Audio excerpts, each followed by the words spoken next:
Hello all, we're making a big transition here. We're leaving the lecture modules 2 point whatever behind and we're moving to 3.0 and beyond. So we're going to become much more measurement based and much more psychometric, mental measurements if you will. That's where we're going to go. So let's take a look at the module overview. We know the selection paradigm. You guys should know this inside out by now, right? Job analysis, then person specifications. We talked about attracting candidates, right? Understanding psychometric properties is really kind of the big portion of the course that's ahead of us now. Designing, selecting assessment tools is what we're going to discuss as well in that regard. How do we administer the tools that we select? How do we score the tests so that we can ultimately rank, order our candidates, right? And then interpreting and reporting these results, that is, how do we make sense of what we've measured? And then how does it inform our hiring decision? So, where we've been and where we're going in two parts here. Hey, we've analyzed the job, so job analysis we should have a pretty decent handle on. We determined what qualities are necessary to do the job. So that's really that part where we talked about the conversion of person specification, job analysis to person specifications. Now we have to find a way to assess and rank the candidates on the job, and we're going to try to do this as objectively as possible in a reliable and valid fashion. So more on those words as we come. So we want this reliability at the top, we want validity, so that we can be transparent in our process and ultimately defend what we've done if we need to. All right? So in this module we're going to choose assessments. We're going to talk about attainments, backgrounds, biodata. We're going to talk about interviews, which is going to lead to, I believe it's AHA 9, right? We're going to talk about psychometric tests.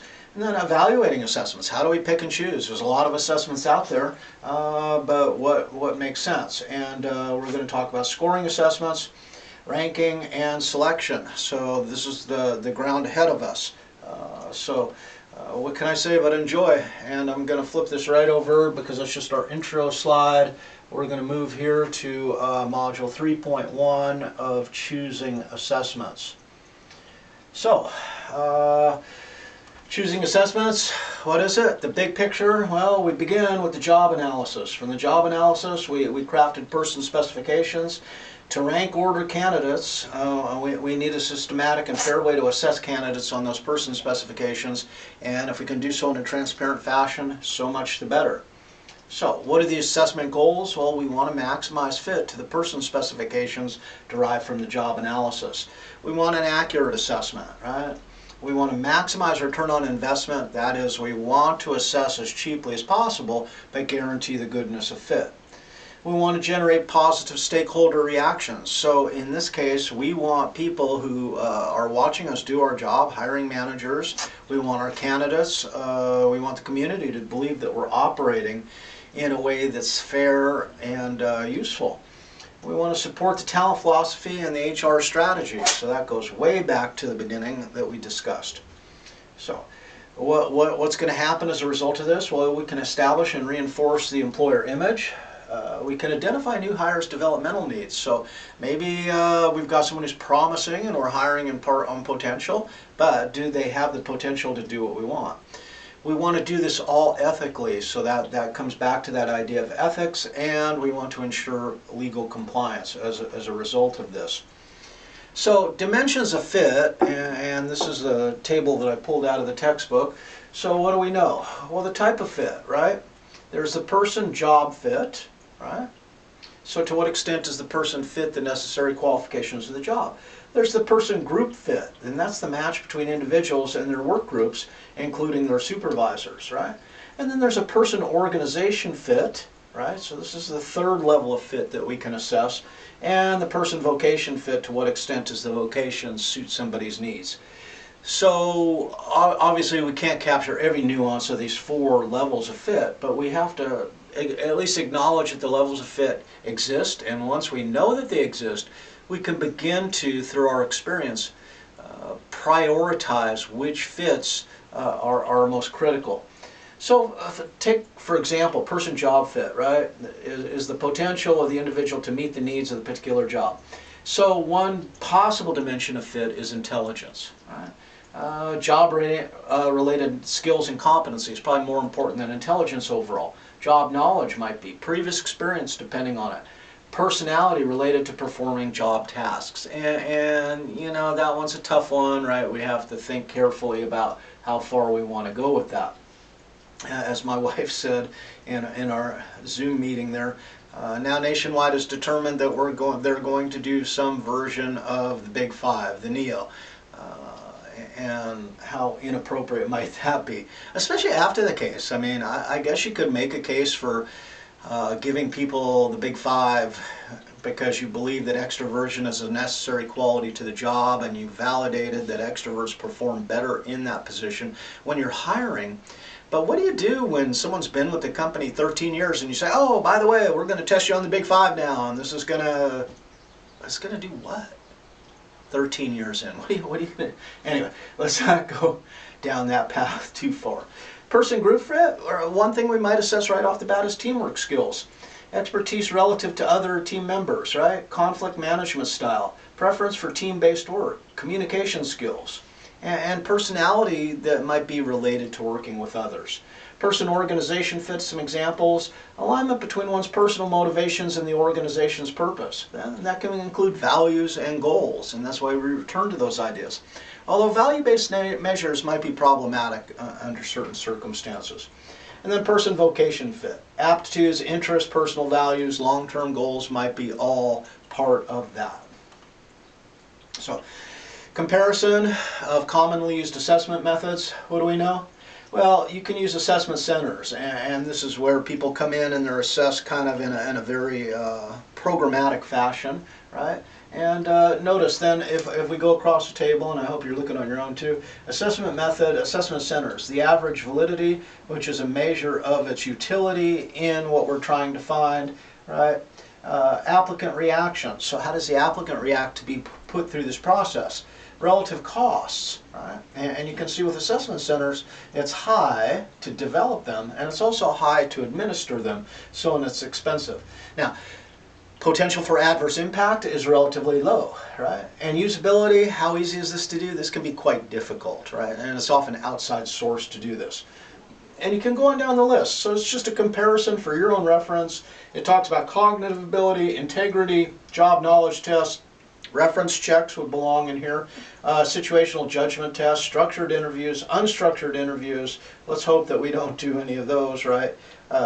Personality testing, you can see personality test average validity starts at -0.13, probably not all that useful. Hello Proton, that's Proton, here's Proton, come to visit us. Proton loves doing this, I guess, don't you sweetie? Huh?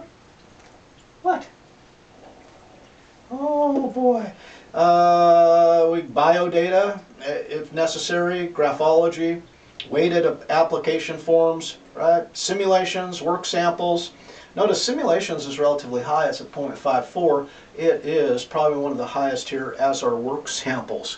So if you want to judge how someone does the job, put them into a simulated setting where they do the job, or look at work samples that they've previously done in the job. Remember, I've talked ad nauseum about hiring people at Columbus State. What did we do? We had them give a 10-minute lecture on the functions, on the functions of a neuron. Well, that's a work sample test, right? And or you might kind of say it's a simulation as well. This just gives you an idea, right, of overall. You can stash this away, consult it, how well these things work. In assignments we're doing, if you want to refer back to this, kind of justifying your choices, it's always good to bring course content in. You know, we decided to use this type of test because the validity appears to be relatively good, but the difficulty might be high and the cost might be high. So you can mention things like that. Now, possible assessment outcomes. Well, notice over here we have this testing matrix. Were they hired or were they not hired, right? And did they perform poorly or did they perform well? Now, if we hired someone who performed well, then that's what we're going to call a true positive. So we're going to use that kind of psycho-linguistic element there. But if we hire someone but they perform poorly, then that's a false positive, it's a type 1 error, our test isn't doing the job for us. So if we get a lot of people that we're hiring that we perform poorly, then we've got to look at our tests and say, man, this test generates a lot of false positives. It's saying we're hiring these people, we should hire these people when we actually shouldn't be. Time to look for a new test. So you can look at the ratios. Now, of the people not hired and they perform poorly on the test, well, it's a true negative, but notice that's a hard one to know. On the basis of the test, they didn't do well, so I didn't hire them. Notice it's kind of a circular logic in that regard. Now, if they're not hired, right, but they performed well on the assessment, they've got a false negative. That is a type 2 error. This is problematic because if we didn't hire them, then how do we know, right? And so often I suggest that if we're going to incorporate a new test, we might run a trial run on a new test. That is, we might use 4 or 5 assessment elements with one of those 4 or 5 that we're testing but not really basing our decision on. So we use it, we record the data, we don't incorporate it in the hiring, and if someone performed poorly on it, but we see after having hired them that they do well at the job, then we have to question the usefulness of that test. And this is hard to do. This is long-term thinking, right? It's kind of experimenting with the tests we use. When I took the GRE years and years ago, and it was a little different for me than it was for you guys, what they had was they had 3 sections to the GRE, but we had to take a 4th, and the 4th they didn't tell us which was the practice section or the test section. That 4th one was to use for future questions that they could correlate with the existing questions. But notice, those questions didn't count. We weren't being assessed on those. They were just being correlated to determine the quality of the questions. So we might in fact want to bring in a test that we think shows promise, not count it, but track a person's performance, their measurable performance, and then back correlate it to what they scored on that test to see if that might be a useful test or not. So, question then, which of these generate measurable outcomes? Which can be best conceived as the unknowable, unknown and unknowable? And I kind of hit on that point. You might want to consider that yourselves. Obviously, the people we hired are the ones that we can check out. Now, return on investment formula. This is the economic value of improved performance, right? So, and just store the equation. There's not a lot to talk about. It's more important just to run through the equation as an example. Look at the number of people hired, right? Average number of years employees stay in the position, okay? And that is, the higher the number, then the lower it represents, the less turnover it represents. Correlation between assessment method and job performance, okay? And this means we have to have some objective way to measure job performance. Dollar value of the improved job performance using the new assessment method. And notice this is heavy measurement, right? We have to take objective measures on the job performance. Right? Cost per assessment, selection ratio, the number of candidates assessed before making a hiring decision, because that represents a cost as well. Percentage of bad hires, avoided default value. If you default value of 5%, so you can just plug that number in, right? I think we're going crazy here with cats, but average cost of bad hire, and that default value is $7,500, but that's something to figure out. And dollar return on the assessment method investment. So when some of you said that you were surprised, wow, I didn't understand that there would be so much software or so much accounting, depending on your position within an HR position, you might be using formulas similar to this to justify to department managers why you're using the test, how a new assessment method is an improvement over an old assessment method, and certainly for the financial people in your organization, they want to kind of bring it back to a bottom line, the return on investment. Obviously, abbreviated often ROI, right? So, return on investment, let's take it a little more generally. The savings from avoiding bad hires reflect the fact that bad hires can actually cost the organization quite a bit of money. That is, they might be non-productive, they might make mistakes in the job that are costly, the turnover, they might turn over rapidly, and that then they need to be replaced, and that's a cost as well. The return on investment from a new assessment method is the sum of economic value of improved performance and the savings from avoiding bad hires. So that's ultimately in a nutshell. Although staffing should be seen as an investment rather than a cost, because we're investing in people, which we're then therefore investing in a department, right? Many companies simply don't have the money to invest in more expensive systems, even if they're accurate at identifying the best new hires, right? The formula provides a way to estimate return on investment of any new assessment method, and it might be something that you would be required to do to justify how you've changed an existing system especially. So legal compliance, right? We're back to the knowledge, skills, ability, and others, if you will. Define and measure in terms of behavior and performance. So let's try and stay away from personality. It's much harder to justify. Let's stay away from potential measures like intelligence. Let's look at actual KSAs. Knowledge to do the job, skills needed to do the job, and abilities tied to performing the job well. Got to be demonstrably related to job performance. So we always go back to that, and that is that longitudinal record keeping that lets us make this case. Okay? Measures should be as closely matched on the job behaviors or bona fide occupation qualifications as possible. Now, sequence of assessment, what do? Well, first there's the screening, so this is the initial trawl, and we're going to start shortlisting. So we want to take some people just out of the running. Now, what comes after the screening? Well, interviewing, testing, examinations, the inspection of certifications if necessary, and or attainments. Attainments might be like, for example, your degree will be an attainment, right? And this is something that is verifiable via your transcripts. So you'd have to be prepared to collect those. Right? Believe it or not, when they hired me at Columbus State, part of the application process is I had to supply them with all my educational transcripts. They wanted my transcripts, they wanted to see my degrees, they wanted to see all of that stuff. Those are my attainments, and they actually did the work to verify those things. Now, once we get this information, though, we have to somehow find a way to score it that makes sense. So we got a lot coming about that. So scoring might involve weighting, right, and or norming.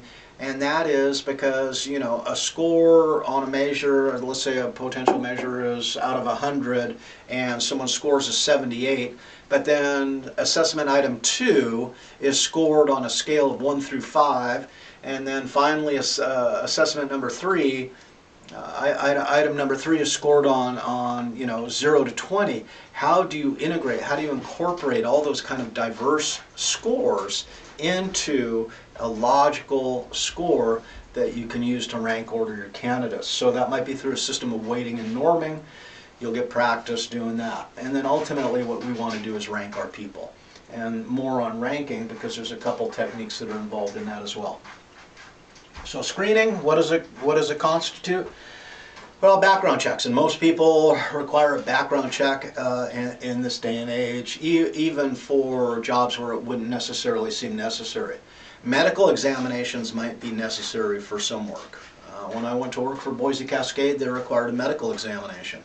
So you had to go to a doctor that was being employed by the company, and they did all the kind of stuff. They checked hearing, they checked heart, breathing, any number of things. They took blood, they did a drug screen, all that kind of good stuff.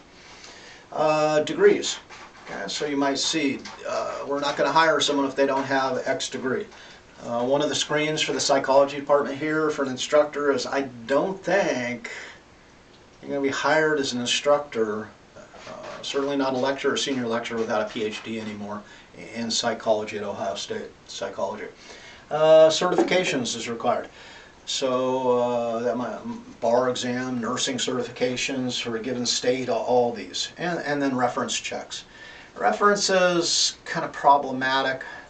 How many people want to say something bad about someone for fear of the legal consequences of giving someone a bad reference? References are tough, right? Just a lot of times employers don't want to say anything bad about someone. Consideration. For screening, when in the process do you want to conduct this? And you might screen at multiple levels at multiple times, right? If a PhD is a requirement and there's no ifs, ands, or buts, you better put that right out front and get it taken care of.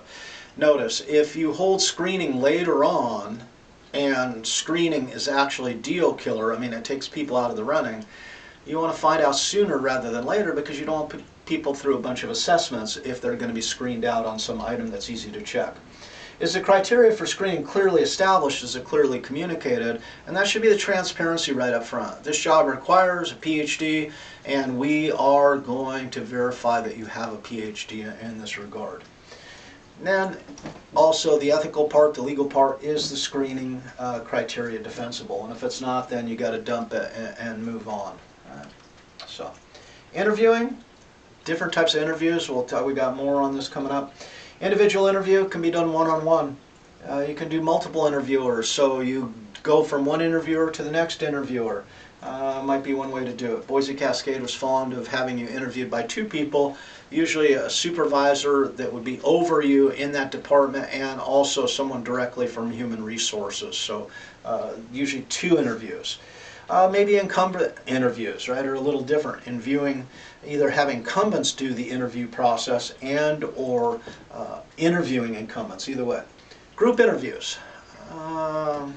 Problematic, may be useful in certain circumstances. Virtual phone interviews.